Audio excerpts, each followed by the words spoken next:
Another deputy-involved shooting, and this time in Mobile County. A man wanted on a felony arrest warrant shot. Now, deputies were trying to serve him. It happened at a house in West Mobile on Maple Drive.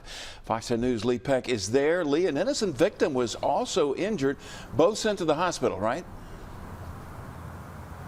Yeah, Byron Lenise, a lot to unpack here. In fact, when deputies arrived on scene, according to the sheriff, the suspect had been evicted and was actually in the process of moving out. So they certainly had the element of surprise today. Now, this all went down shortly after 1 o'clock. Again, deputies with the Mobile County Sheriff's Office arriving here to serve felony drug warrants to the man and his wife who live here.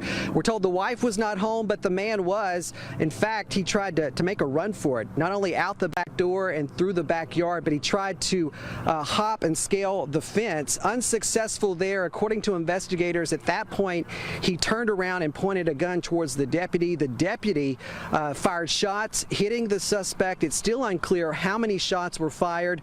We're told that the suspect was possibly shot in the head and taken to the hospital. Now, this is our suspect, Robert Aleekendile. According to Sheriff Birch, he was not only combative, but actually fighting paramedics when he was loaded onto the stretcher and put into the ambulance. So he was alive when he left the scene. At last check, he's at the hospital receiving treatment for his injuries.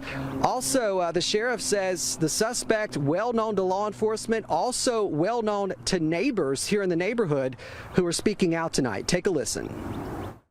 It's time for me to be a lot more alert. And I think if I don't, and some other people in this neighborhood don't, there's going to be a lot of problems for our safety and protection in life. Things are getting very bad now.